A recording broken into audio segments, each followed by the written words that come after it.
Shalom to all. I'm Rabbi Moshe Peretz, president of the Noahide Academy of Israel, and I'm here today to try to answer the question, can Noahide celebrate Sukkot? But before we get into that answer, after we have spent a good month meditating upon the spiritual service of the month of Elul, as the king was found in the field, and we all have made an effort to uplift our thought, speech, and deed to the service of Hashem by improving our knowledge of how we have to serve Him. And throughout the year, each one will do an effort to continue in that direction, to understand in the best way how to serve Hashem through the Noahide code.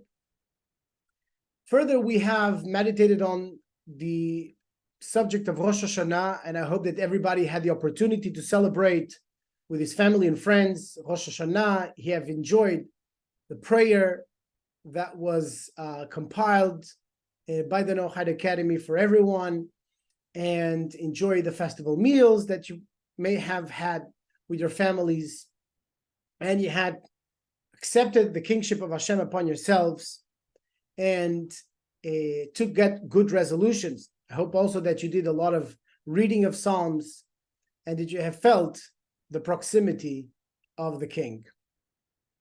Now, after Rosh Hashanah, as we are approaching the festival of Sukot, of the tabernacles, and every year comes this point where everybody asks, can Noahide celebrate Sukkot? And if yes, how can they celebrate Sukkot?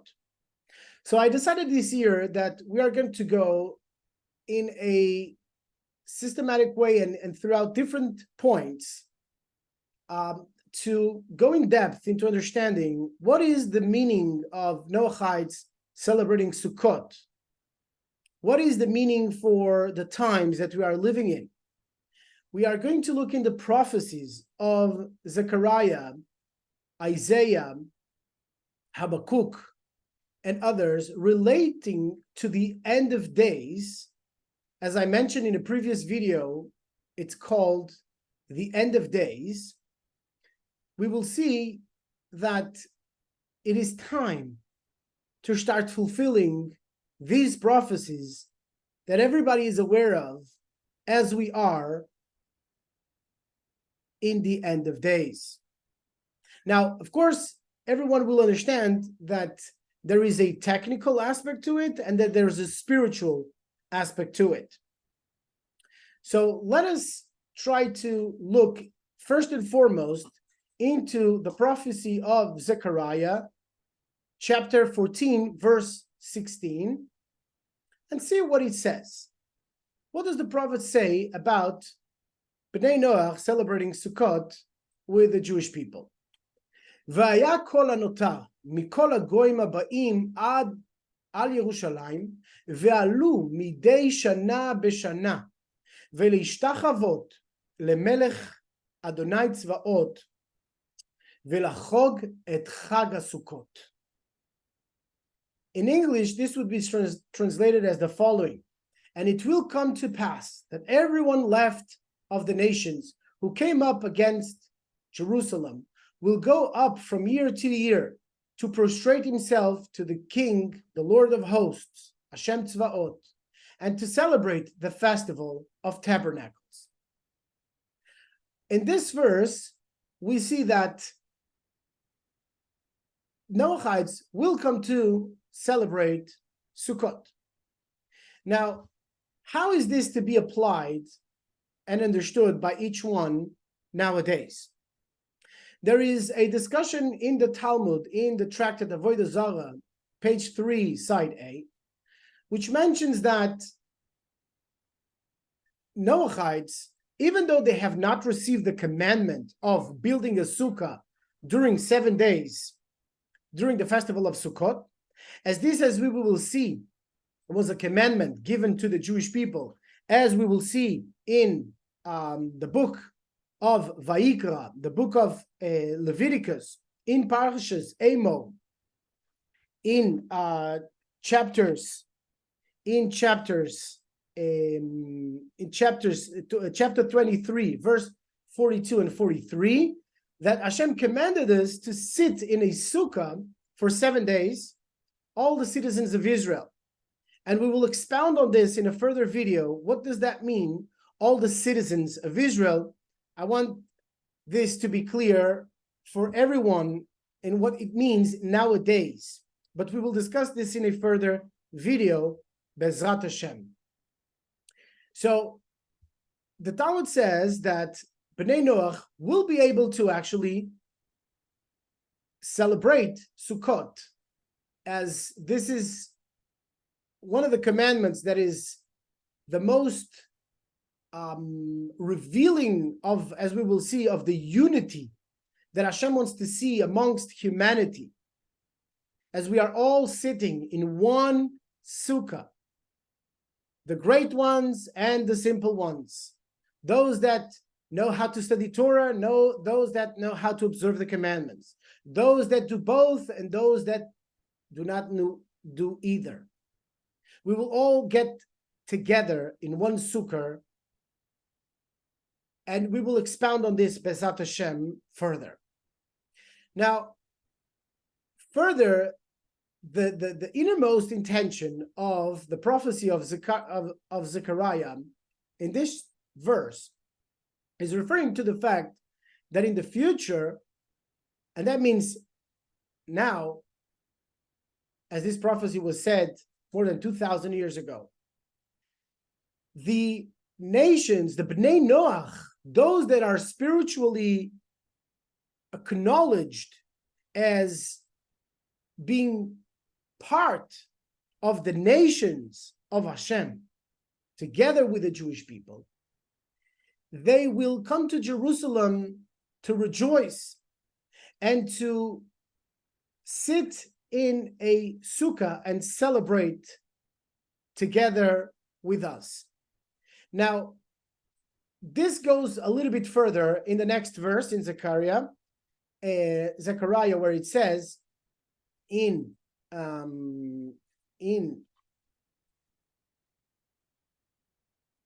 verse 17, sorry for the little, in verse 17 it says, Vaya asher lo ya'aleh me'et mishpachot ha'aretz al Yerushalayim el Yerushalayim leishtachavot lemelech Adonai tzvaot ve'lo ale'em yeh geshem.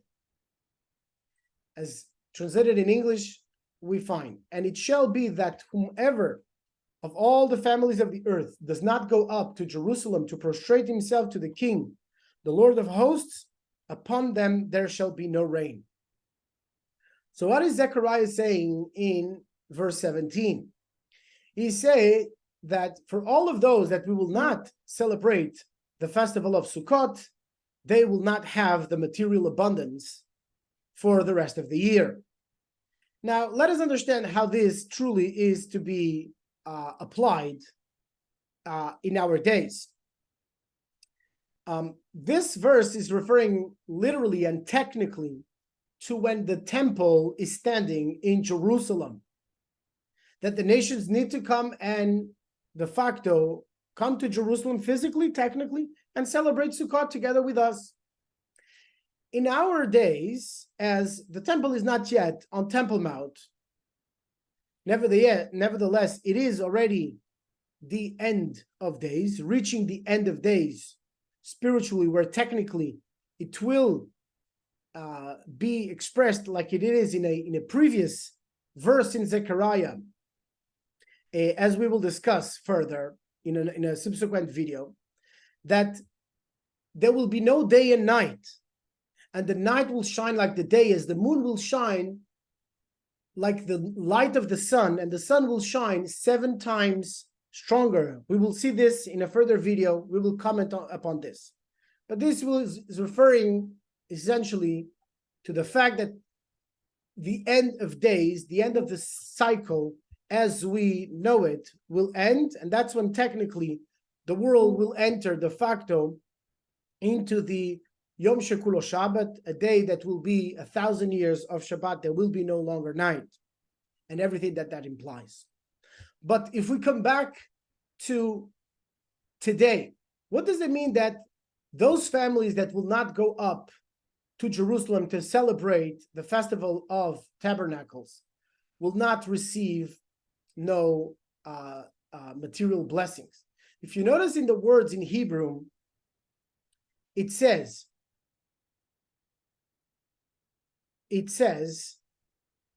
Hashem tzvaot velo aleim yeh ageshem.